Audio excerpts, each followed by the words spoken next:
जब हम human right की बात करते हैं तो कहीं ना कहीं ह्यूमन राइट की जो सोच है वो दो जगह से हमें मिली।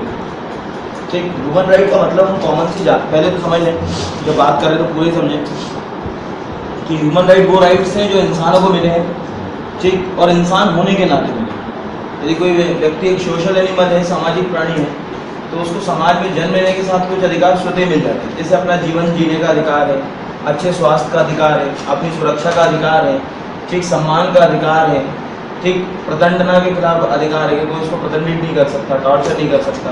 तो ये सब अधिकार जो है वो ह्यूमन राइट्स में आते हैं। ये जो अधिकार है ह्यूमन राइट्स में आते हैं और ये अधिकार हमारे कॉन्स्टिट्यूशन में भी दिए गए हैं। ठीक, ये अधिकार हमारे कॉन्स्टिट्यूशन में भी दिए गए हैं और हमारे कॉन्स्टिट्यूशन में फंडामेंटल राइट के रूप में दिए गए हैं। मतलब ह्यूमन राइट जो है वो हमारे कॉन्स्टिट्यूशन के अंदर किस रूप में, फंडामेंटल राइट के रूप में। मतलब उसमें और इसमें कोई अंतर नहीं है कि आप सोचेंगे इसमें और उसमें कोई अंतर है, तो कोई अंतर नहीं है, दोनों एक ही जैसे। दूसरा, हमारे कॉन्स्टिट्यूशन को अडॉप्ट किए जाने के बाद अगर हम बात करें, हमारे कॉन्स्टिट्यूशन को अडॉप्ट किए जाने से पहले इस तरह के ह्यूमन राइट्स लोगों को दिए जा चुके। एक्चुअली कॉन्स्टिट्यूशन तैयार हुआ 1949 में, लेकिन ह्यूमन राइट तैयार हो गया 1948 में। आज अगर आप यूनाइटेड नेशन का डिक्लेरेशन पेपर पढ़ते हैं 1948 का, तो उसमें 30 ऐसे अधिकार हैं और ये 30 अधिकार अगर आप देखोगे ध्यान से तो अधिकार नंबर 6, 7, 9, 11, 16, 19, 23, 24, 26 ये जो है ये तो हमारे कॉन्स्टिट्यूशन में वैसे के वैसे ले लीजिए। अगर आप उनको पढ़ोगे 30 के 30 को, तो कहीं ना कहीं हमारे कॉन्स्टिट्यूशन में वही के वही उठा दिया है कि जैसा वहाँ दिया होगा। तो यहाँ ये एक तो ये समस्या है ह्यूमन राइट्स की। तो इस तरह से ह्यूमन राइट की बात आई। तो आज हमारे पास ह्यूमन राइट के लिए दो बॉडियाँ हो गई, एक तो हमारा खुद का ह्यूमन राइट कमीशन और एक यूनाइटेड नेशन का ह्यूमन राइट कमीशन। आज यूनाइटेड नेशन के कमीशन के पास 47 मेंबर कंट्रीज हैं और हमारे पास तो एक कमीशन अपने आप में है जो 47 मेंबर कंट्रीज को ऑर्गेनाइज करती हैं यूनाइटेड नेशन। उनको जो है उनका एक अपना एक कॉन्स्टिट्यूशन है जो कि 30 आर्टिकल से मिलकर बना है और हमारा एक अलग कॉन्स्टिट्यूशन है जो कि एक कमीशन के रूप में अडॉप्ट है। उसके लिए कोई संवैधानिक प्रावधान नहीं है। मतलब इसीलिए वहाँ आर्टिकल है, यहाँ सेक्शन। अंतर ये है कि वहाँ पर आर्टिकल के रूप में है कि 30 के 30 जो है वो आर्टिकल है, यहाँ 30 के 30 जो है वो 30 के 30 होगा, यहाँ सभी जो है वो सेक्शंस हैं। तो यहाँ अगर अपन ये बात करें और जब हम इस एक्ट को पढ़ना शुरू करते हैं तो बुनियादी रूप से जब हम देखते हैं तो धाराओं को याद करने में तकलीफ ये होती है कि हम रटते हैं धारा। अगर हम धाराओं को ना रटें तो हम उनको याद रख सकते हैं। जैसे मान के चलिए कल पूछा कि महासचिव का पद किस धारा के तहत, तो अब रटा हुआ है तो बनेगा नहीं। तो मैंने आपको पहले भी बताया था और आज फिर मैं उसी तरीके से आपको बता रहा हूँ कि एक एक चैप्टर को आप अलग अलग कर लें। उस चैप्टर में ऊपर और नीचे के मतलब टॉप और बॉटम से सेक्शन अलग अलग है, ठीक है। तो उससे आपका ये तैयार हो जाएगा। जैसे अगर अपन बात करें कि नंबर 1 जो चैप्टर है वो हमारा जो है डेफिनेशन का है, यूनाइटेड नेशन की सॉरी ह्यूमन राइट की क्या डेफिनेशन होगी और वो डेफिनेशन वैसी की वैसी है, ठीक, जैसे दूसरे एक्ट्स में। डेफिनेशन में हम जानते हैं कि सबसे पहले डेफिनेशन का नाम होता है कि एक्ट का नाम क्या होगा, तो नेशनल ह्यूमन राइट कमीशन जो है वो इस एक्ट का नाम होगा। फिर डेफिनेशन के अंदर कुछ वर्ड्स आते हैं, उन वर्ड्स के बारे में अपने को पता होना चाहिए। और वो वर्ड्स अगर अपन कॉमन सी बात करें तो देखिए सबसे पहला एक समस्या ये होती है कि भारत में जब ह्यूमन राइट्स की बात आती है तो अगर हम ह्यूमन राइट कमीशन की बात करें तो पहला जो चैप्टर हमें साफ ही दिख रहा है कि ये केवल डेफिनेशन से संबंधित होगा और इसमें हम केवल और केवल ये ध्यान रखें डेफिनेशन कौन कौन सी हो सकती है। तो डेफिनेशन केवल वही होंगी जिनके साथ ह्यूमन राइट को लेकर इश्यूज हैं। जैसे अभी हम देखें, मान के चलिए उसमें लिखा है सशस्त्र बल यानी आर्म फोर्सेस, तो हमें मालूम है कि अभी सबसे ज़्यादा समस्या इसी की है। रोम शर्मिला का नाम आपने सुना होगा, ठीक, विश्व में सबसे लंबी हंगर स्ट्राइक जो है अगर किसी व्यक्ति ने किसी महिला ने की तो रोम शर्मिला ने की। तो वो किसके खिलाफ कर रही है? सशस्त्र बलों के कारण के खिलाफ कर रही है, जिसको अपन ने क्या नाम दिया, AFSPA, arm force special power act. तो उसने सशस्त्र बलों में ये कहा कि जो भी सशस्त्र बलों के अंदर उसने ये कहा कि जितना भी सेना को डिफेंस को जो राइट्स होते हैं, चाहे उसमें आर्मी हो, नेवी हो, एयरफोर्स हो, कोई भी हो, यानी डिफेंस के जो भी राइट्स हैं, ठीक, उनको जो विशेष अधिकार दिए गए हैं वो सब सशस्त्र बलों में आते हैं। जैसे उसमें लिखा हुआ अध्यक्ष को अध्यक्ष ही कहेंगे, आयोग को आयोग ही कहेंगे, एससी को एससी कहेंगे, एसटी को एसटी कहेंगे, ठीक, माइनॉरिटी के लिए माइनॉरिटी की बात होगी।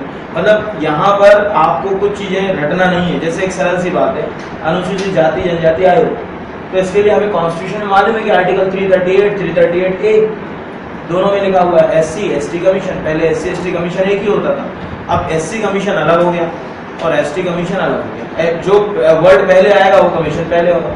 भाई एससी एसटी, तो एससी कमीशन 338, एसटी कमीशन 338 ए, तो वो तो नॉर्मल सी बात है। वहाँ पे ये कंफ्यूज हो रहा है कि 338 ए में क्या है और 338 में क्या है, तो उसको कोई मेहनत नहीं करना, उसमें ये देखना है कि उसमें जो है कमीशन की क्या बात होगी। यहाँ तक अगर अपन बात करें, ठीक।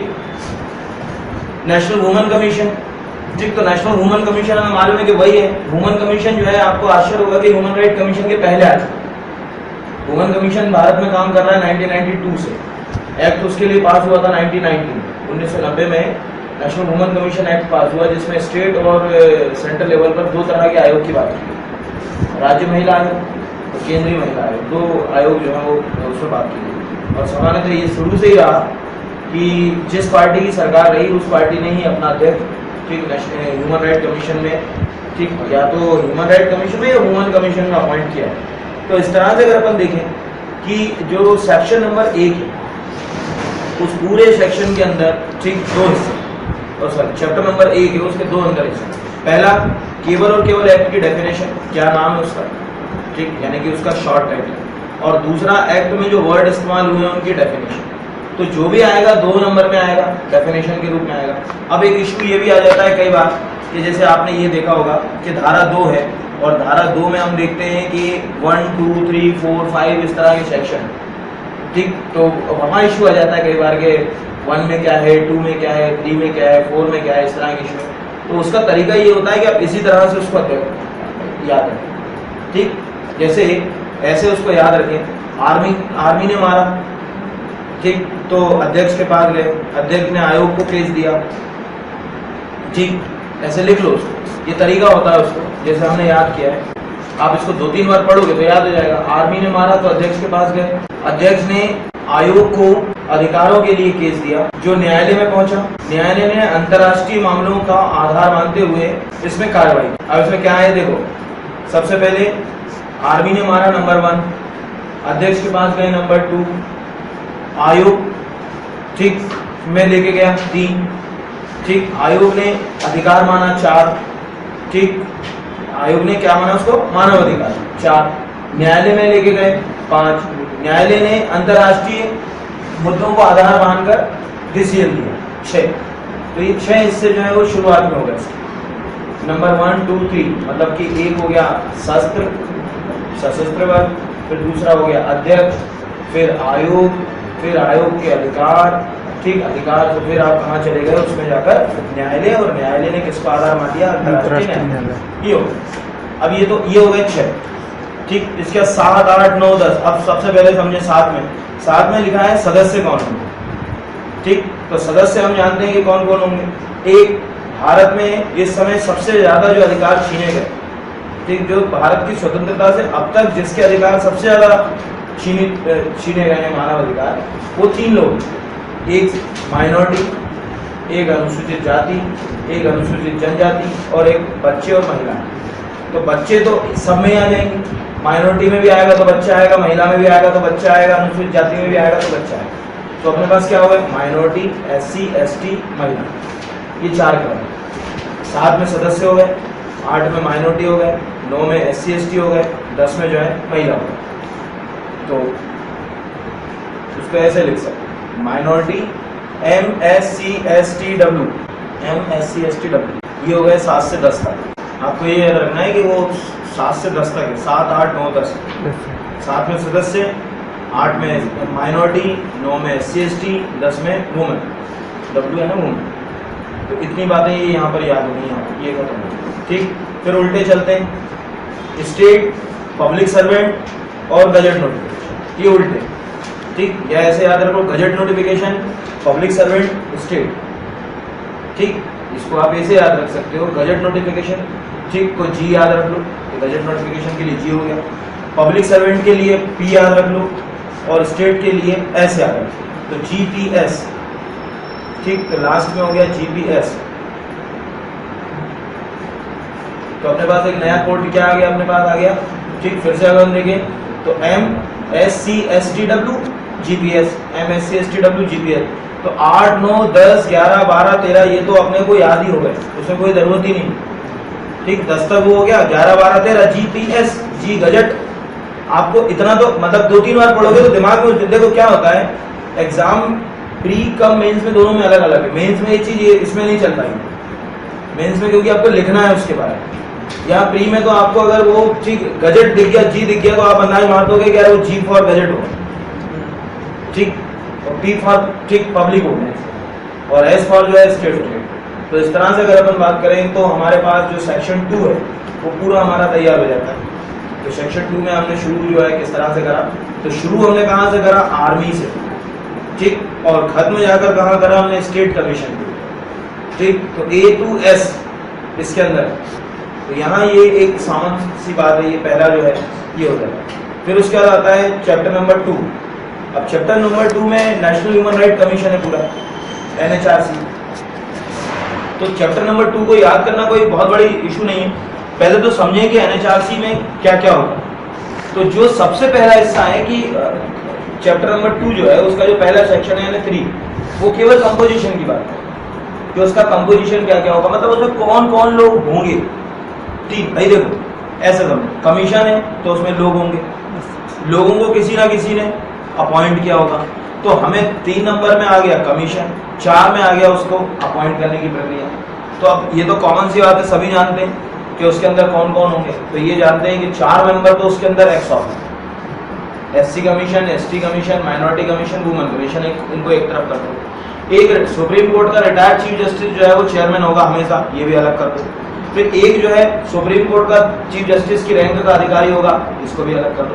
तो इतनी तो बात अगर अपने को ये यहाँ तक ये होगी कि ये तो अपने को याद रखेगा, 2 सुप्रीम कोर्ट, 4 और 2 6, तो यहाँ तक ये होगा।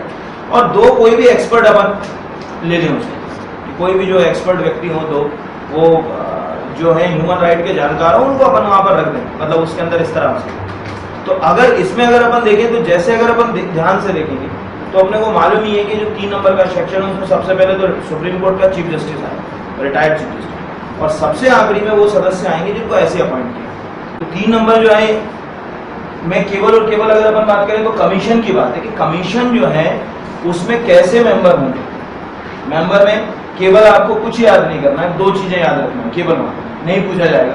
एक याद रखना है कि वर्तमान में चेयरमैन कौन है, नंबर 1। दूसरा याद रखना है कि पहला चेयरमैन कौन था, नंबर 2। तीसरा याद रखना है कि सबसे ज्यादा चर्चित कौन था, तो नंबर 2। वर्तमान में सभी जाते हैं KG बालकृष्णन है, ये नंबर 1 हो गया, ठीक। और पहला जो है जस्टिस रंगनाथ मिश्र जो थे, ठीक, जो है वो पहले थे। और सबसे ज्यादा चर्चित कार्यकाल अगर किसी का था तो वो था आनंद सेन आनंद, जस्टिस आनंद सेन आनंद का कार्यकाल जो है वो सबसे ज्यादा चर्चित माना जाता है। ये तीनों ये यहाँ तक बात है, ठीक। दूसरा जो याद रखना है इसके अंदर कि 4 लोग वो कौन है, माइनॉरिटी कमीशन का भी नाम है, SC कमीशन का नाम है। SC कमीशन क्या है, ST कमीशन क्या है, माइनॉरिटी कमीशन क्या है, वुमन कमीशन क्या है, कल मैंने आपको लिखवा दिया, ठीक है। इनके कौन कौन अध्यक्ष या कौन कौन सदस्य याद है। तो 3 नंबर में अपने को कोई बहुत बड़ी मेहनत नहीं हुई, मतलब अपन उसको फिर से रिवाइज करें। 1 में हो गया शॉर्ट टाइटल, बिल्कुल दिमाग में रखा। 2 में हो गया डेफिनेशन, डेफिनेशन के टोटल हमने कितने हिस्से देखे, 13, ठीक। 13 में से हमको शुरू के अलावा आखिरी से अगर उठाएं तो GPS वो हो गया, और MSc ST WA, तो ये 1 2 3 4 5 6 7 तो पीछे हो गए। सशस्त्र बल क्या हो गया, पहला हो गया, तो 8 ही हो गए। बीच में बचे हुए अध्यक्ष, आयोग, न्यायालय और अंतरराष्ट्रीय स्थिति, अंतरराष्ट्रीय क्या, तो ये उसी क्रम में अपने को याद रखना है। मतलब अगर आपने शुरू के 2 लास्ट के 3 ऐसे याद कर लिए तो आपको कंफ्यूजन नहीं होगा, क्योंकि क्या होता है कि वो बहुत नियर बाई नहीं पूछते, ठीक। मतलब ऐसा नहीं कि वो 10 11 12 13 पूछते, वो पूछेंगे या तो ये पूछेंगे कि सेक्शन 2 का 1, सेक्शन 2 का 8। तो अपने को मालूम है कमीशन वाला प्रोग्राम जो है, मतलब कौन कौन से लोग इसमें मेंबर होंगे, तो आखिरी में कहीं, और वो भी कहाँ से, 7 से शुरू होता है सदस्य। तो 1 2 3 में तो कुछ नहीं हो सकता। उसके बाद लास्ट के 3 जो है वो कमीशन के बारे में नहीं है, ठीक। GPS उसमें जो है गजट भी है, पब्लिक सर्वेंट है, और उसके अलावा क्या है उसके अंदर जो है स्टेट है, तो वो भी नहीं हो सकता, तो बीच का हिस्सा बचेगा। फिर इसमें कंपोजिशन में अभी अपन ने बात करी, फिर अगला आता है अपॉइंटमेंट की, कौन कौन इसमें अपॉइंटमेंट करेगा, कितने लोग होंगे। तो अपॉइंटमेंट के लिए, ठीक, स्टेट ह्यूमन राइट कमीशन और नेशनल ह्यूमन राइट कमीशन दोनों की टीम लगभग एक, दोनों में लगभग एक जैसी टीम होती है। बस अंतर इतना होता है कि इसमें राज्यसभा का वेटेज होता है, वहाँ राज्यसभा का वेटेज नहीं होता, क्योंकि वहाँ राज्यसभा होती है, वहाँ यहाँ प्रधानमंत्री है, वहाँ मुख्यमंत्री, यहाँ पर पहला जो है वहाँ प्रधानमंत्री, यहाँ लोकसभा का अध्यक्ष है, वहाँ विधानसभा का अध्यक्ष है, ठीक, वहाँ यहाँ विपक्ष का नेता है, वहाँ विपक्ष का नेता। बस ये वाला जो कंपोजिशन है दोनों जो है, विपक्ष का नेता राज्यसभा और विपक्ष में अगर अपन बात करें तो उपसभापति। हमेशा ध्यान रखिएगा विपक्ष का सभापति, ये हमेशा ध्यान रखिएगा आज के बाद, विपक्ष का सभापति, राज्यसभा में विपक्ष का सभापति, राज्यसभा के ठीक सभापति के अलावा किसी बॉडी का मेंबर नहीं होता, क्योंकि वो वाइस प्रेसिडेंट होता है, उसको किसी कमीशन में रखा ही नहीं जाता। उसके स्थान पर किसको रखा जाता है? डिप्टी जो है चेयरमैन, ठीक। तो यहाँ पर अगर अपन बात करें तो ये ध्यान रखना है, तो यहाँ तो ये तो होगा ही कि अगर अपन याद तो कौन कौन हो गए, एक तो लोकसभा, कितने लोग हो गए, एक प्रधानमंत्री हो गया, एक लोकसभा का अध्यक्ष हो गया, एक लोकसभा में नेता प्रतिपक्ष हो गया, ठीक, एक राज्यसभा में उपाध्यक्ष हो गया, एक राज्यसभा में नेता प्रतिपक्ष हो गया। तो ये तो एक कॉमन सी बात यहाँ पर होगी कि इतने लोगों से कम ये कंपोजिशन अपना जो है यहाँ पर बनेगा, ठीक। इसके अलावा ह्यूमन राइट को प्रोटेक्ट कौन करती है? पुलिस।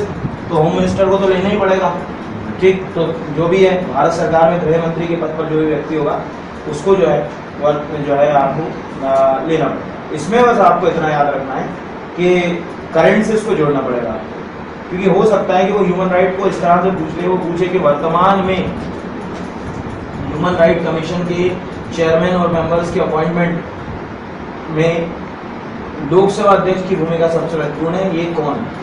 तो आपको पता होना चाहिए कि लोकसभा में अभी अध्यक्ष कौन है, लोकसभा में अभी विपक्ष का नेता कौन है, लोकसभा में अभी उपाध्यक्ष कौन है, ये अपने को पता होना। तो अपन ने देखा कि 3 जो है उसमें अपने को क्या मिला कि धारा 3 जो है उसके अंदर अपने को आयोग का गठन मिला कि कौन कौन लोग होंगे। 4 में उसका कंपोजिशन कैसे किया जाएगा, यानी कि उसके सदस्यों और अध्यक्ष की नियुक्ति जो है किस तरह से की जाएगी, उसके लिए किस तरह से एक बॉडी होगी, वो पूरी की पूरी बॉडी की जानकारी होती। 5 नंबर जो है उसमें ये बताया गया कि अब इनको अगर हटाना है तो क्या प्रक्रिया अपनाई जानी चाहिए, हटाने के लिए क्या प्रक्रिया अपनाई जानी चाहिए। तो ये थोड़ा सा अगर अपन बात करें तो कॉम्प्लिकेटेड है, इसको हल्का सा समझने की कोशिश करते हैं, ठीक। जनरली होता यही है कि चूंकि सुप्रीम कोर्ट का रिटायर्ड चीफ जस्टिस, ठीक, हम जानते हैं सुप्रीम कोर्ट को के किसी भी जज को हटाने की जो स्थिति थी वो केवल इम्पीचमेंट, लेकिन यहाँ ऐसा नहीं, क्योंकि सुप्रीम कोर्ट को के जज को अपॉइंट करने में इस तरह का कंपोजिशन नहीं होता, ठीक। तो यहाँ ये साफ रखा गया कि अगर नेशनल ह्यूमन राइट कमीशन का कोई सदस्य या तो वो स्वेच्छा से अपने पद से हट जाए या उसके खिलाफ कोई जांच हो तो उस जांच को केवल कोर्ट ही करे, ये इसके अंदर साफ रखा है कि अगर आपने कोई जांच करना है तो सुप्रीम कोर्ट उसकी जांच करे, वो जांच को आधार बनाकर ही, ठीक, सरकार जो है यानी ये वाला जो कंपोजिशन है कि वो किसी अध्यक्ष को या किसी सदस्य को उसके पद से हटा सकता है, ये यहाँ तक। और तीसरी स्थिति के अपने कार्यकाल यानी कि 70 वर्ष की आयु पूरी होने के बाद, अध्यक्ष की भी वही है, सदस्यों की भी वही है, सबकी आयु के लिए बराबर प्रावधान है, ठीक, पूरी होने के बाद वो अध्यक्ष या सदस्य स्वतः ही उस पद से, ठीक, अलग हो जाएंगे, मतलब उसमें ऐसा नहीं है कि अलग नहीं होगा। इसके अलावा कुछ क्लॉज ऐसे होते हैं जो सभी को मालूम है, कॉमन, जो हम संविधान के हर पोस्ट में पढ़ते हुए आ रहे हैं। सबसे पहला क्लॉज तो सबको मालूम है, ठीक, कौन सा होता है हटाने का, कि अगर कोई व्यक्ति दिवालिया या पागल हो जाए, ठीक, सबसे पहली स्थिति यही होती है कि अगर उसके पद से उसको हटाना है तो एक सबसे नंबर 1 स्थिति जो है कि वो दिवालिया या पागल हो जाए। तो इसमें भी यही सब दिया हुआ है कि अगर कोई व्यक्ति मानसिक रूप से विक्षिप्त हो, दिवालिया हो जाए या विकृत हो जाए, जो धारा नंबर 5 है उसमें हमको ये पता चला कि किस तरह से इसको हटाएंगे। तो हटाने के लिए 2 स्थिति, नंबर 1 स्थिति कि अगर हमको लगता है कि वो जो है योग्य नहीं है, पद पर रहने के योग्य नहीं है, तो हम कैसे हटाएंगे? तो हम फिर जो है जांच करेंगे कि भैया ये वास्तव में जो है बिल्कुल फेयर जो है ये जांच नहीं कर रहा है कमीशन, और ये जो है वो नरेंद्र मोदी के फेवर में काम कर रहा है। जैसे सपोज मान के चलिए गोधरा केस हुआ है, कोई XYZ केस हुआ और केस जो है वो ठीक ह्यूमन राइट कमीशन में गया, अब उसमें जो है वो आरोपों में नरेंद्र मोदी भी है, पर वो नरेंद्र मोदी ने उनको अपॉइंट किया, तो वो केस को उस तरह से सॉल्व नहीं करें। तो क्लॉज नंबर यानी कि 5 सेक्शन सब सेक्शन 1 ये कहता है कि ऐसी स्थिति में कैसे उसको हटाओगे, चाहे वो अध्यक्ष और सदस्य। पहला तो ये हो गया, क्योंकि पहली स्थिति में तो अपने को प्रक्रिया अपनाना। दूसरी स्थिति में सामान्य परिस्थिति, शारीरिक रूप से दुर्बल हो, दिवालिया हो जाए, मानसिक रूप से कमजोर हो, काम करने में सक्षम ना हो, ठीक, ऐसी जो स्थितियां होती हैं वो सब कहाँ रखी 5(2) तो जब भी आएगा क्लॉज, मान के चलो आता है कि वो मानसिक रूप से दुर्बल है, शारीरिक रूप से कमजोर है, ठीक, जो है काम करने में असक्षम है, दिवालिया हो चुका है, तो आप कहोगे कि 5 सेक्शन का जो है क्लॉज 2 कि उसका उपबंध क्रमांक 2 है, उसके अंदर अपने को ये चीज़ देखने को मिलती है कि कहीं ना कहीं उससे अपन कैसे इसको अपॉइंट करने के बाद उसको ऐसा हटा सकते हैं, और बाकी नॉर्मली तो फिर जो है अपने को मालूम है कि 70 वर्ष की आयु तक वो अपने पद पर बना रह सकता है। तो ये एक कॉमन सी बात है कि किस तरह से उसको हटाएंगे। इसमें कुछ और भी स्थिति है, मान के चलो कोई ऐसा केस है जिसमें वो उलझा हुआ है और उसको सजा हो जाती है किसी सदस्य। एग्जैक्टली क्या होता है, हम किसी व्यक्ति को इस ग्राउंड पर अपॉइंट करने से नहीं रोक सकते कि उसके खिलाफ कोई अपराध चल रहा है। जैसे ऐसी सरल सी बात है, अगर आप में से किसी के खिलाफ कोई अपराध है तो आपको पीएससी देने की पात्रता नहीं होगी, ये गलत है। आप पीएससी देने के पात्र हो, पीएससी दे सकते हो, सब कुछ हो सकता है। अगर आप डिप्टी कलेक्टर बन गए तो जब तक उस अपराध से आपको छुट्टी ना मिल जाए, ना आप बरी ना हो जाए, तब तक वो वैकेंट रहेगी सीट आपकी, ठीक है, एक पोस्ट रख के रखेगी पुलिस। और अगर आप अपराध में दोषी सिद्ध हो गए तो फिर जो ठीक प्रतीक्षा सूची में जो लड़का है उसको आपकी सीट दे देगी, और अगर आप निर्दोष सिद्ध हो गए तो सीट आपको दे देगी। तो ऐसे अगर किसी अगेंस्ट कोई अपराध चल रहा है, कई बार भाई जब कार्रवाई करते हैं तो अपराध तो बहुत चलता है, तो उसमें अगर दोषी हो जाएगा तो भी उसको क्लॉज 2 के तहत हटाएंगे। तो ये सब चीज़ें जो है ये अपने को कहाँ मिलती है, क्लॉज 2। मतलब फिर रिवाइज करें तो पहले नंबर में हमको एक शॉर्ट टाइटल मिल गया, ठीक। तो यहाँ पर ये बात हो गई, तो डेफिनेशन हो गई।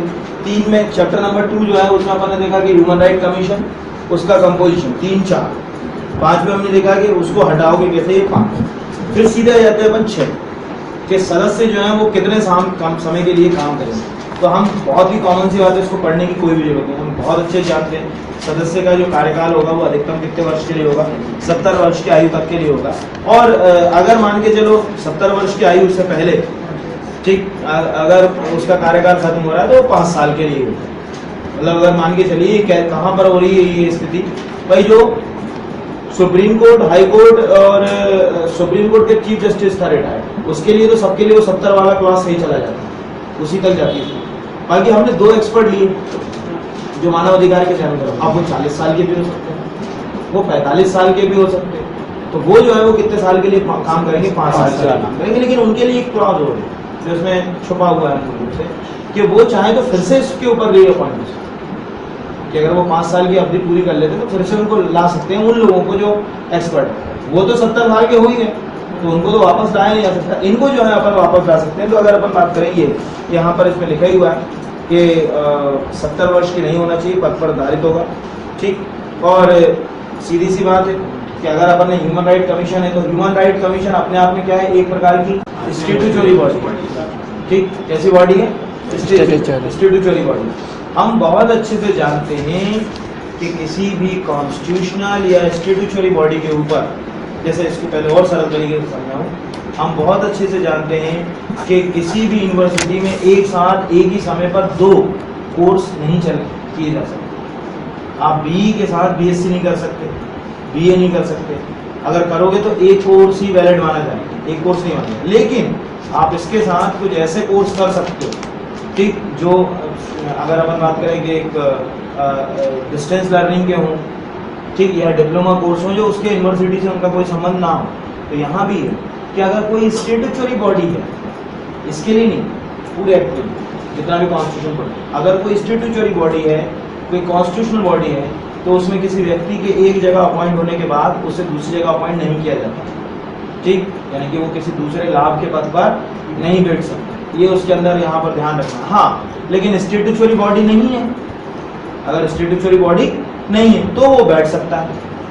फॉर एग्जाम्पल प्रधानमंत्री, ठीक, योजना आयोग का अध्यक्ष बन सकता है, क्योंकि योजना आयोग कैसी बॉडी है, स्टैट्यूटरी बॉडी नहीं, तो वहां बैठ सकता है। अगर स्टैट्यूटरी होती, ट्राई का सदस्य नहीं बना सकते प्रधानमंत्री, एनएचआरसी का नहीं बना सकते प्रधानमंत्री, ठीक, नेशनल ट्रिब्यूनल का नहीं बना सकते, उसके लिए स्टैट्यूटरी स्टेटस नहीं है।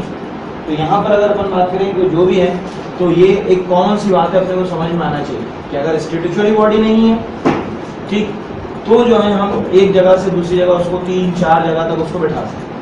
लेकिन अगर वो स्टैट्यूटरी है, यानी कि वैधानिक है, संवैधानिक है, तो नहीं बैठे। तो यहाँ भी यही सब कुछ कि भाई चूंकि वो एक वैधानिक संस्था है, इसीलिए उसको किसी दूसरी संस्था में किसी लाभ के पद पर काम करने का अधिकार नहीं होगा। मतलब इससे ये समझ पड़ा कि NHRC का चेयरमैन या मेंबर बनने के बाद सरकार आपको किसी दूसरे कमीशन में मेंबर, ठीक, या इन्वेस्टिगेशन ऑफिसर अपॉइंट नहीं करेगी कभी भी। कहेगी कि नहीं आप इसमें हो तो ये यहाँ पर आप इन्वेस्टिगेशन में आप जो है पार्टिसिपेट मत करो, यहीं करो।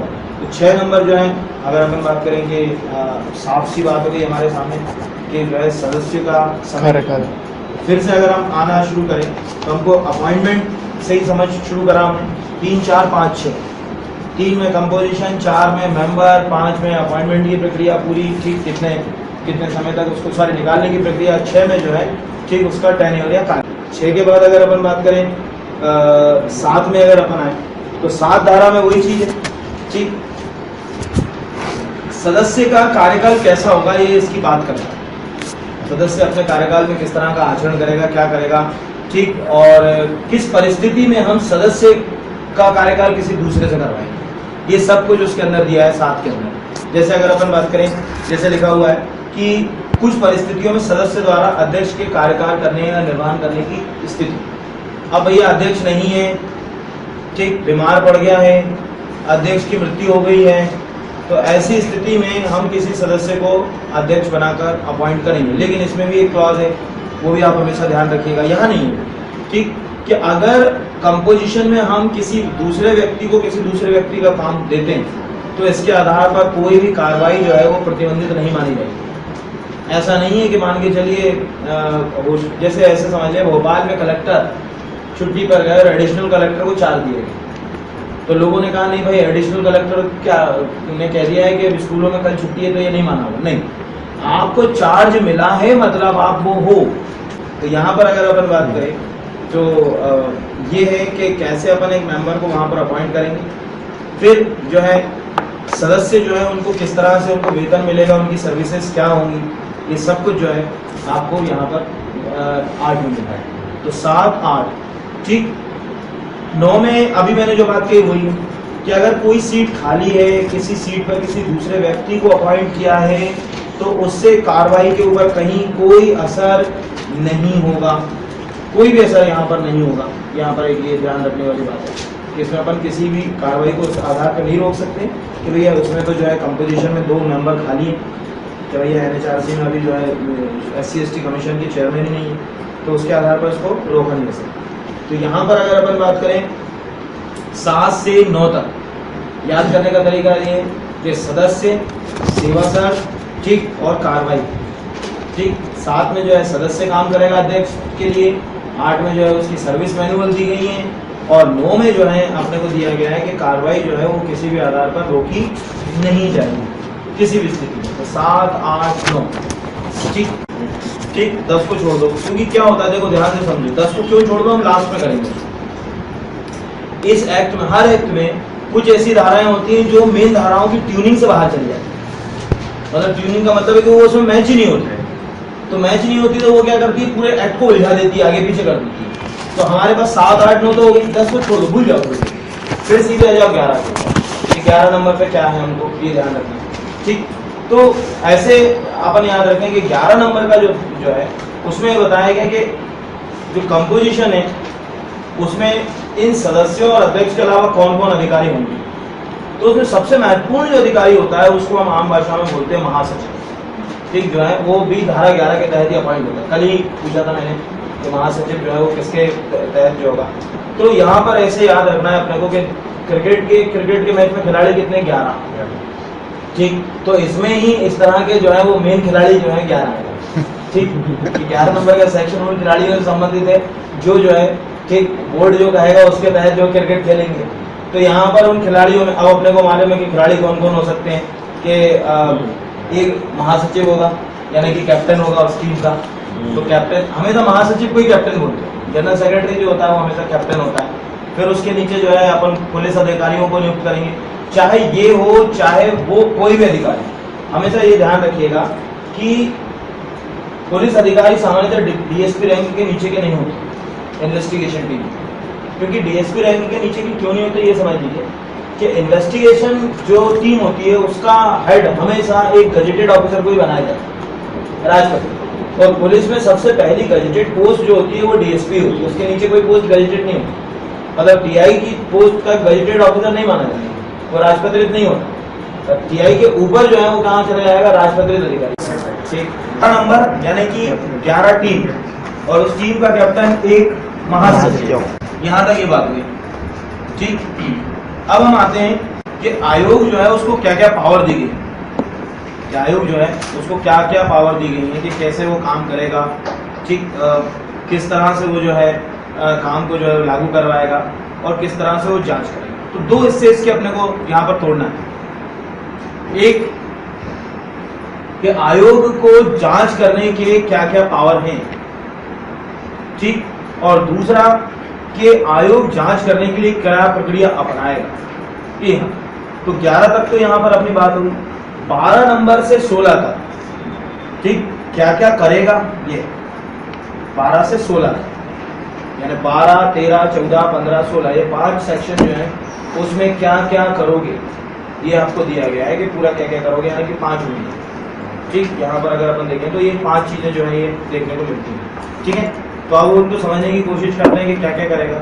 जैसे सबसे पहले उसमें लिखा हुआ है कि आयोग के कृत्य, क्या कृत्य होंगे यानी कि काम क्या होंगे। ठीक, तो सीधी सी बात है, मानव अधिकार के उल्लंघन से संबंधित हर अपराध की वो जांच कर सकते हैं। ठीक, कोई भी अपराध जो है उसकी वो जांच करने के लिए जो है उसको अधिकार दिए गए। जैसे लिखा हुआ है कि उल्लंघन की जांच करेगा, किसी लोक सेवक के द्वारा उल्लंघन की रोकथाम की जांच करेगा, राज्य सरकार को सूचना देने के अधीन जेल या किसी अन्य सुधार गृह की जांच करेगा। तो अब इसमें अगर अपन देखें कि इतना सारा अगर अपने को याद नहीं करना है तो क्या क्या अपन इसको याद रख सकते हैं, ऐसे समझे। मानव अधिकार आयोग किसी भी अधिकारी के खिलाफ, किसी भी व्यक्ति के खिलाफ, जेल में कैदियों के खिलाफ हो रहे उत्पीड़न, राज्य सरकार के द्वारा विशेष स्थिति पर कोई चीज बनाई गई उसके खिलाफ जांच कर सकता है। लेकिन इसमें ये हमेशा ध्यान रखिएगा, वो किसी ऐसे केस की जांच नहीं करेगा जो किसी न्यायालय में विचारणीय है, क्योंकि फिर वो न्यायालय की गरिमा के खिलाफ रहेगा।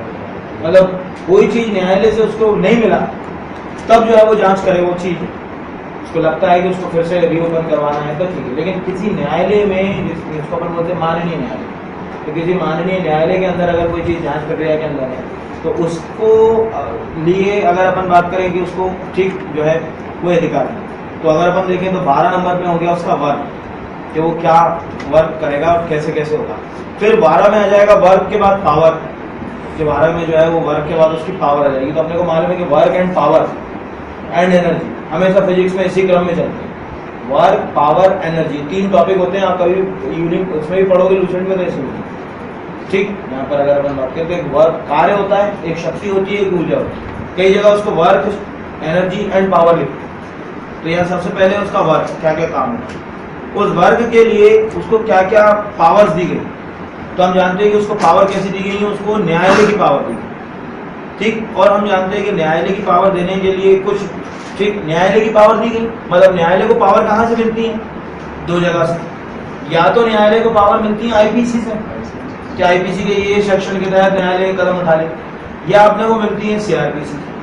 तो इसको भी जो वर्क और पावर दी गई है 12, 13, तो 13 में जो पावर है वो कहीं ना कहीं सब आईपीसी के सेक्शन, जैसे इसमें कुछ सेक्शन लिखे हुए आईपीसी के अंदर, ठीक, जैसे सेक्शन 175, 178, 179, 180। या अगर अपन बात करें सीआरपीसी, तो सीआरपीसी तो 1973 में। तो हम पूरा याद ना करें, कुछ याद ना रखें, हमको केवल ठीक ये याद रखना है कि वर्क एंड पावर में पावर वही होगी जो आईपीसी और सीआरपीसी में दी गई है। आईपीसी 1860, सीआरपीसी ठीक 1973। इसमें अगर अपन बात करें ये पावर दी, ठीक। अच्छा, इसमें एक और क्या उन्होंने पावर दी, तो पावर तो इन्वेस्टिगेशन करेगा, पावर से, शक्तियों से क्या करेगा, इन्वेस्टिगेशन करेगा। प्रक्रिया नहीं कि कैसे करेगा ये नहीं, लेकिन इन्वेस्टिगेशन करने के लिए जब किसी व्यक्ति के पास जाएगा और उससे जब कोई सवाल जवाब करेगा तो व्यक्ति अगर मना करेगा तो क्या होगा। तो एग्जैक्टली ये केवल यहाँ, ना केवल यहाँ बल्कि पुलिस इन्वेस्टिगेशन में भी होता है। अगर अपन आईपीसी का सेक्शन 176 और 176 और 177 पढ़े आईपीसी का, वो साफ लिखता है कि एविडेंस एक्ट के तहत, ठीक ठीक, भारतीय साक्ष्य अधिनियम के तहत किसी ठीक इन्वेस्टिगेशन ऑफिसर को एविडेंस कलेक्ट करने के लिए सभी अधिकार दिए जाएंगे उसे एविडेंस कलेक्ट करने से ना तो रोका जा सकता है, ना एविडेंस उससे छुपाए जा सकते हैं। अगर ऐसा किया गया, ठीक, तो उस व्यक्ति को दोषी माना जाता है। आपने पिक्चरें देखी होगी, ओरिजिनल कोड तो नहीं देखी होगी, तो आपने सुना होगा कि कहते हैं कि तथ्यों से छेड़खानी करने के आरोप में 3 वर्ष की कैद। ठीक होता है ना कि एक परिवार में 5 लोगों को सजा हुई, तो 5 लोगों में क्या हुआ कि पिता ने जो है वो हत्या करी, ठीक, पिता ने जो है हत्या करी, लड़के ने उस मतलब बहू की हत्या करी, तो पिता ने हत्या करी, लड़के ने बहू को पकड़ा, सास ने उस चाकू को कहीं ले जाकर छुपा दिया, तो पिता जो है हत्या, बेटा जो है हत्या की साजिश, और सास जो है साक्ष्यों को छुपाने के आरोप में दोषी होगी। पिता गए उम्र के, लड़का गया 10 साल और माँ गई 3 साल की, ठीक, तो बाद में पिता आएंगे, बच्चा आएगा, माँ पहले छूट जाएगी, ठीक। तो ये इस तरह से वर्क एंड पावर 12-13 कितनी चीजें याद रखोगे? सीआरपीसी 73, आईपीसी 60, 176, 177 जो है वो एविडेंस के लिए, कि एविडेंस कैसे अपन जो है वो ठीक कलेक्ट करेंगे। तो एविडेंस यहाँ पर क्या है, वो सूचना है, कि सूचना जो है देने के लिए बात समझा जाएगा कि आपको जो इन्फॉर्मेशन तो देना ही पड़ेगी, तो वो एविडेंस का हिस्सा माना जाता है। तो 12 और 13 में जो है इस तरह से अगर अपन देखें तो ये पूरी की पूरी ये जो बात यहाँ पर दी गई है कि कैसे अपने को ये करना, ठीक, यही ज्यादातर उससे पूछा जाएगा। अब यहाँ पर अगर अपन बात करें तो वर्क पावर के बाद जो है अगर हम बात करें तो करेंगे इन्वेस्टिगेशन। वर्क है अपने को, ठीक, क्या क्या काम करना है, उसके लिए पावर मिल गई। पावर किसने दे दी? कोर्ट ने दे दी। आईपीसी ले लो, सीआरपीसी ले लो, पावर मिल गई। अब हम शुरू करेंगे अपना इन्वेस्टिगेशन। इन्वेस्टिगेशन मतलब अनुसंधान, ठीक, अन्वेषण। तो इन्वेस्टिगेशन जब हम शुरू करेंगे तो इन्वेस्टिगेशन में भी मैंने क्या बताया कि इन्वेस्टिगेशन में हम वो केस इन्वेस्टिगेट नहीं करेंगे जो केस किसी माननीय न्यायालय में विचाराधीन हैं, यानी कि किसी भी न्यायालय में अगर कोई केस चल रहा है तो उसको इन्वेस्टिगेट नहीं किया जाएगा, ठीक। बाकी सभी चीज़ों की इन्वेस्टिगेशन करने की इसको जो है अधिकार दिए गए, ठीक। अब इन्वेस्टिगेशन किया, ठीक, वर्क किया, पावर मिल गई, इन्वेस्टिगेशन। इन्वेस्टिगेशन के बाद क्या हुआ? जो भी इन्वेस्टिगेशन किया तो इन्वेस्टिगेशन का रिजल्ट किसके रूप में आता है? ठीक, एविडेंस को कलेक्ट करने के रूप में, ठीक। तो एविडेंस जो है वो किसके रूप में दर्ज होते हैं? ठीक, स्टेटमेंट के, जिसको अपन बोलते हैं बयान। तो ऐसे समझे, ठीक, 12, 13, 14, 15 बहुत सरल तरीके से 12, ठीक, हमको दिया हुआ है वर्क, यानी कि उसको क्या जो है उसकी प्रक्रिया यानी शक्तियां जो है उसकी, ठीक, जो है, और सॉरी वर्क जो है कि किस तरह से काम करेगा, ठीक। 13 यानी कि उसको क्या क्या पावर दी गई है, क्या क्या उसको जो है पावर यहाँ पर दी गई, वर्क पावर, ठीक। फिर 13 के बाद 14 में क्या गया? इन्वेस्टिगेशन, कैसे वो इन्वेस्टिगेट, और फिर 15 में क्या गया कि इन्वेस्टिगेट करने के बाद कैसे वो जो भी लोगों ने उसको जानकारी दी है उसको बयान को कैसे दर्ज करेगा। ऐसे समझ लो, ऐसे याद रखो, ये कथन को ऐसे याद रखना स्टोरी के रूप में कि किसी, ठीक, जेल में कैदियों के साथ को अच्छा भोजन नहीं मिलता, ठीक, जेल में कैदियों को अच्छा भोजन नहीं मिलता। अब एनएचआरसी ने, ठीक, को जो है अगर अपन देख का वर्ग काम जो है उसके तहत वो जेल पहुंचा, काम हो गया, जेल पहुंचना, अपनी पावर का उपयोग किया, ठीक है भाई, ये शक्ति है जेल के सुप्रिंटेंडेंट से कहा कि ठीक आईपीसी सीआरपीसी हमें पावर देती है, ठीक, सुप्रिंटेंडेंट ने उसको अंदर जाने दिया, अंदर जाके उसने इन्वेस्टिगेट किया, 8-10 कैदियों से बात करी इन्वेस्टिगेशन के दौरान। 8-10 कैदियों में से 4 कैदियों ने कहा कि भाई हमें खाना भी नहीं मिलता है या टॉयलेट की व्यवस्था भी नहीं है। उन चारों कैदियों का बयान वो दर्ज कर ले आया। तो वर्क हो गई, पावर हो गई, इन्वेस्टिगेशन हो गई और फिर स्टेटमेंट रिकॉर्ड कर लिया।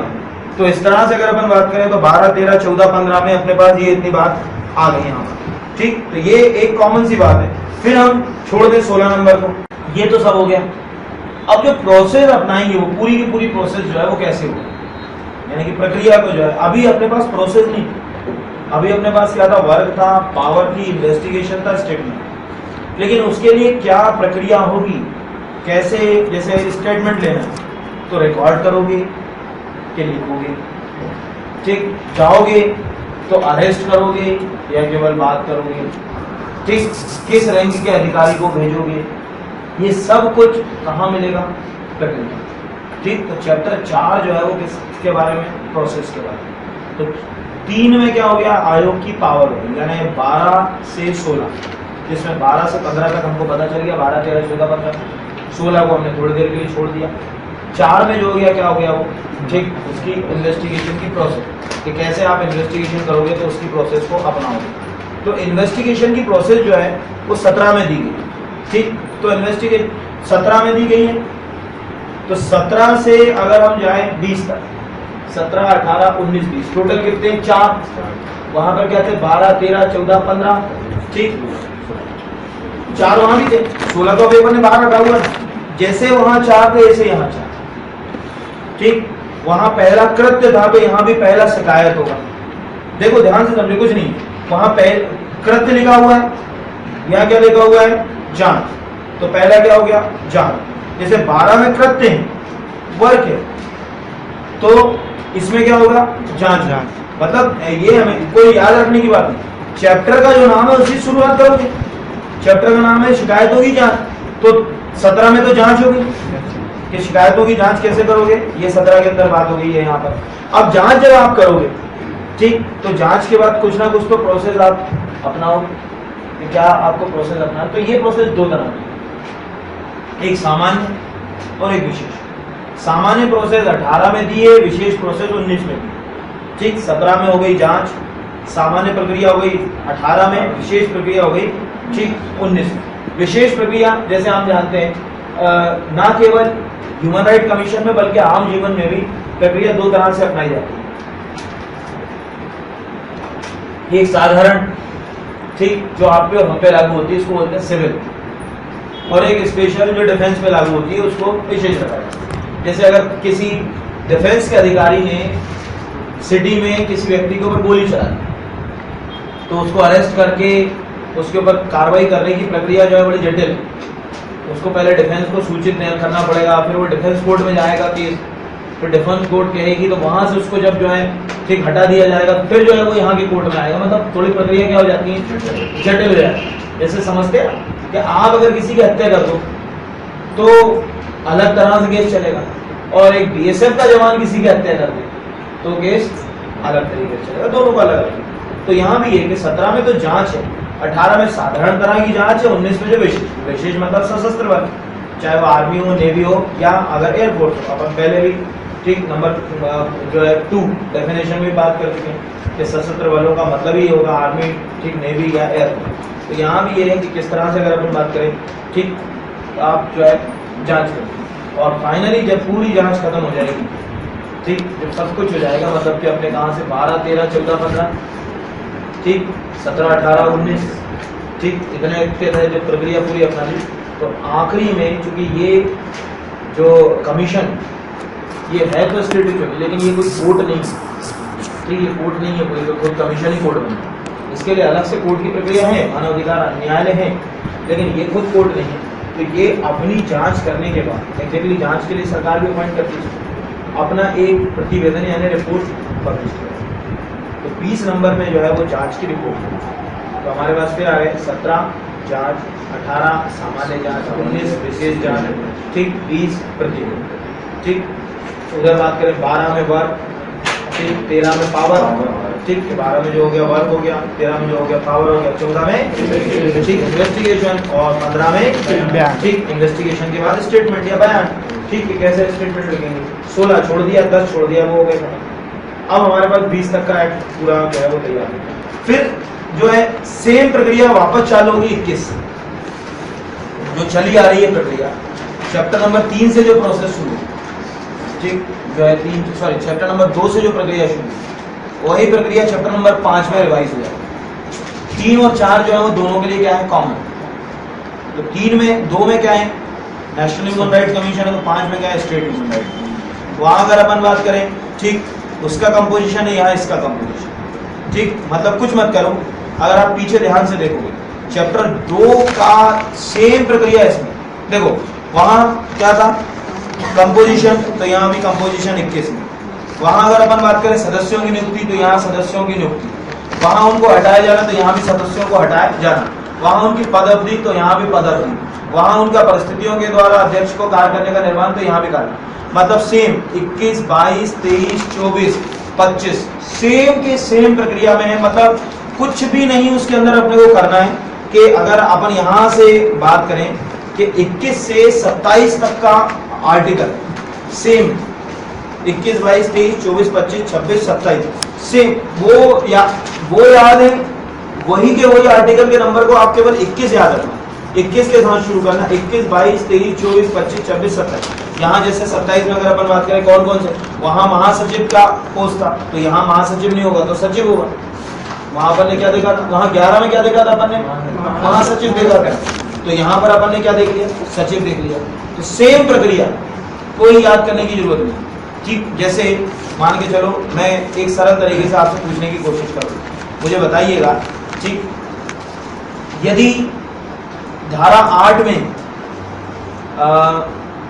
नेशनल ह्यूमन राइट कमीशन की सेवा शर्तें दी गई, धारा 8 में नेशनल ह्यूमन राइट कमीशन की सेवा शर्तें दी गई, तो किस धारा में राज्य मानव अधिकार आयोग की सेवा शर्तें दी गई? अब किनको नहीं समझ पड़ा कि 26 कैसे आया? ठीक, देखो कितना सरल है। वहां कब से शुरू हुआ? 3 से, 3, 4, 5, 6, 7, 8, कौन से नंबर का सेक्शन है? 6वां। यहाँ कहां से शुरू हो रहा है? 21 से, 21, 22, 23, 24, 25, 26। वहां 21 है, वहां 3, यहाँ 22 है, वहां 4, वहां 23 है, वहां 5 है, 24 है, 6 है, ठीक, 25 है, 7 और 26 है, 8। सेम प्रक्रिया चलेगी, कुछ भी, मतलब आपको अगर वो 3 सेक्शन से मैंने जो अभी याद करवाए, आपको अगर वो याद है तो इनको याद करने की जरूरत ही नहीं है, सेम के सेम। बस अपने को इतना याद रखना है कि 21 नंबर से 27 नंबर तक प्रक्रिया है। बस वहां पर प्रतिवेदन की बात नहीं थी, यहाँ पर 28 में जो है वो, ठीक, जो है प्रतिवेदन की बात की। 27 की अगर अपन बात करें तो 28 में जो है वो कहाँ दिया गया, यहाँ पर प्रतिवेदन। 21 से 27 तक तो एक है, यहाँ पर 28 में क्या है? प्रतिवेदन। तो ये ध्यान रखना है कि प्रतिवेदन जो है यहाँ ये वाली बात नहीं। तो इस तरह से अपने पास पूरी के पूरी अगर अपन बात करें 28 नंबर तक की धाराएं होंगी, फिर छोड़ दो, ठीक, धारा 29। अपने पास कितनी धाराएं हो गई अब छोड़ने वाली? 10, 16, 29, खत्म हो गई 29 तक धारा। अब आते हैं अपन सीधे चैप्टर नंबर 6 पे। चैप्टर नंबर 6 जो है उसमें दिया हुआ है मानव अधिकार न्यायालय, ह्यूमन राइट कोड। 30 में ह्यूमन राइट कोड है, 31 में स्पेशल इन्वेस्टिगेशन ऑफिसर, जिसको अगर अपन बोलते हैं पब्लिक प्रोसिक्यूटर। ठीक, तो अब अपने पास 30 और 31 भी तैयार हो गए। 31 नंबर तक अपने पास ये है जो पूरा ही पूरा यहाँ हो गया कि हाँ साहब 31 नंबर तक आ गया। फिर उसके बाद अगर अपन आते हैं तो सीधे आप आ जाइए चैप्टर नंबर 8 के ऊपर। अब अपने को 31 नंबर तक के तो एक याद हो गए, फिर हम याद करेंगे 36 से 43 तक के। फिर उसके बाद आखिरी में, सबसे आखिरी में लेंगे ये फाइनेंस, क्योंकि ये उलझाएगा नहीं। ये क्या होता है, क्लैश होते हैं फिर एक दूसरे। फिर फाइनेंस से पहले इसको रिवाइज करेंगे, फाइनेंस को आखिरी में करेंगे। अब हमको पास दिया हुआ है विविध। विविध में हम जानते हैं 4-5 चीजें होती हैं, रूल, रेगुलेशन और लोगों की सहायता। ये सब कुछ कहाँ होता है? विविध में होता है। ठीक, अब विविध कहाँ से शुरू हो रहा है? ठीक, 36 से कहाँ तक जा रहा है? 43 तक, ये तक जा रहा है। तो उल्टे चल रहे, ये बहुत अच्छे से जानते हैं कि हर एक्ट का आखिरी सेक्शन जो है, ठीक, वो क्या कर दिया जाता है? खत्म कर दिया जाता है।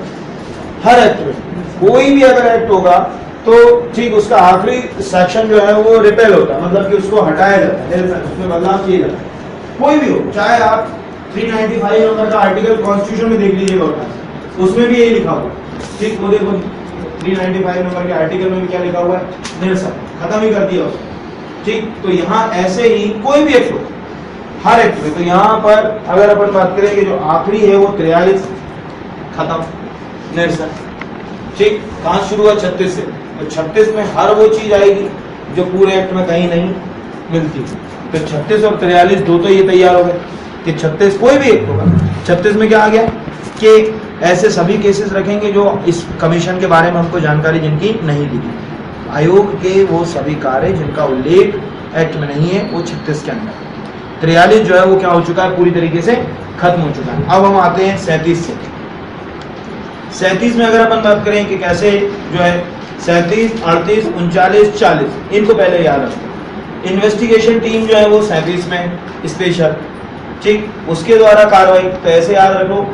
ठीक, आपने इन्वेस्टिगेशन के लिए टीम अपॉइंट करी, उसने कार्रवाई की, ठीक, जो है आपने इन्वेस्टिगेशन के लिए टीम रखी, उसने कार्रवाई की, सरकार ने उसको संरक्षण दिया कि जो है कार्रवाई में संरक्षण, और उस संरक्षण के तहत ये कहा कि कोई भी लोक सेवक होगा उसके खिलाफ इस आधार पर कोई कार्रवाई नहीं की जा सकती कि वो ह्यूमन राइट कमीशन के तहत किसी व्यक्ति के लिए व्यक्तिगत रूप से उसको क्षति पहुंचा रहा है। मतलब अगर अपन बात करें तो ये साफ दिखता है। तो 36 में जो भी कुछ नहीं आ रहा है वो रखा, 37 में इन्वेस्टिगेशन करने वाले को अपॉइंट करा, उसका विरोध करने के लिए लोगों ने उसके खिलाफ कोर्ट केस किया तो उनको संरक्षण दिया 38 में कि भाई जो है ठीक आपको प्रोटेक्शन करेंगे, हम प्रोटेक्ट करेंगे कि संरक्षण दिया जाए, ठीक।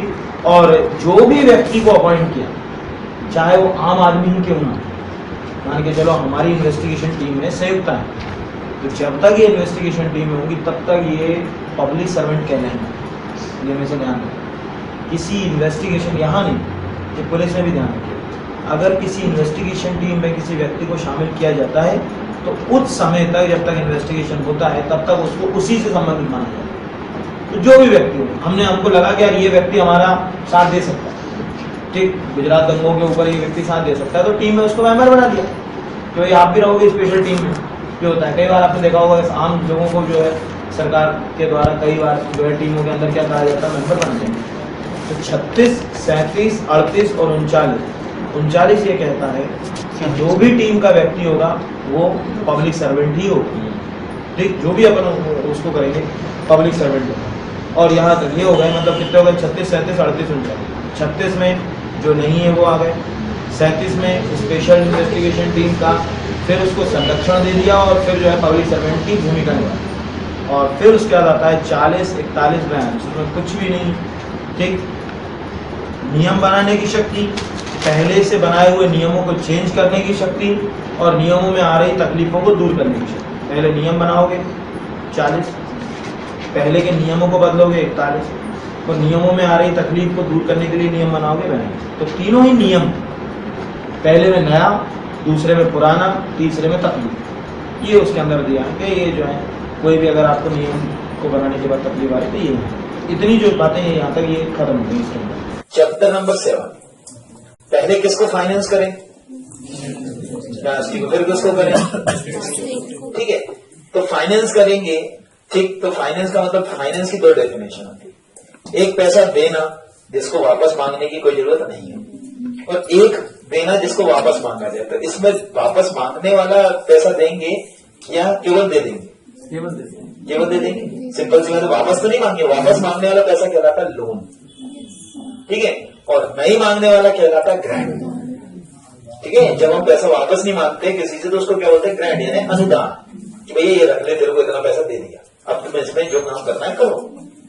तो 32 नेशनल कमीशन को मिलने वाली ग्रांट है, ठीक। राष्ट्रीय मानव अधिकार आयोग जब हम गठित करेंगे उसको हम ग्रांट जो भी देंगे वो हो गई 32 में। 33 में स्टेट ह्यूमन राइट कमीशन को जो भी ग्रांट हम देंगे, राज्य मानव अधिकार जो होगा उसको जो भी ग्रांट यानी अनुदान, यानी सरकार के द्वारा ऐसा धन जिसे वो वापस ना दे, वो हम कहा करेंगे राज्य दे दी। और ग्रांट दे तो दी, लेकिन दी गई ग्रांट जो है यानी 33 और 34 में जो ग्रांट दी गई है, ठीक, उन ग्रांट्स का उपयोग ठीक तरह से किया या नहीं किया ये तो देखना। तो फिर क्या करेंगे, हम ऑडिट करेंगे। तो हम जानते हैं कि भारत में ऑडिट के लिए तो एक ही संस्था है, सीएजी। तो यहां हम सीएजी से तो नहीं कराते, करा भी सकते हैं, क्योंकि सीएजी को अथॉरिटी है कि वो भारत सरकार के अनुदान की भी ऑडिट कर सकती है, लेकिन जो भी ऑडिटिंग होगी उसकी प्रक्रिया एक ही होगी, ठीक। तो हम सीधे 32 में नेशनल लेवल की ग्रांट सैंक्शन कर दी कमीशन को, 33 में स्टेट लेवल की ग्रांट सैंक्शन कर दी कमीशन को, और जस्ट उसके बाद हम 34 में पहुंचे और हमने इसकी ऑडिटिंग करा दी, ठीक, कि उसका जो लेखा बनेगा उस लेखा का परीक्षण हम कैसे करेंगे। तो 32, 33, 34, ठीक, इसमें हमने ऑडिट करा। लेकिन चूंकि सेंट्रल गवर्नमेंट को जो ऑडिट जाती है, ठीक, सेंट्रल गवर्नमेंट को जो ऑडिट जाती है उस ऑडिट की रिपोर्ट जो है वो ऑडिट अलग होता है। स्टेट की ऑडिट की रिपोर्ट किसको भेजना पड़ती है अपने को, स्टेट में, ठीक, आपके अकाउंटेंट जनरल को। तो हमने 2 ऑडिट रिपोर्ट बनवाई, एक सेंट्रल को भेज दी, एक स्टेट को भेज दी। तो बिल्कुल रटने की जरूरत नहीं है, ये चैप्टर सिंपल सा है, कोई मेहनत नहीं है, एक ही मिनट में समझ आ जाता है। Chapter number 7, 32, 33, 34, 35। 32 में नेशनल, 33 में स्टेट, 33 में नेशनल, 34 में स्टेट। ठीक, यानी कि 32, 33 सॉरी 32, 33, 34, 35, यानी 32, 33, 34, 35। शुरू के 2 ग्रांट की हैं, लास्ट की 2 ऑडिटिंग की। ठीक है, क्लियर है? तो इसमें ये पूरा के पूरा चैप्टर इस तरह से खत्म हो जाता है।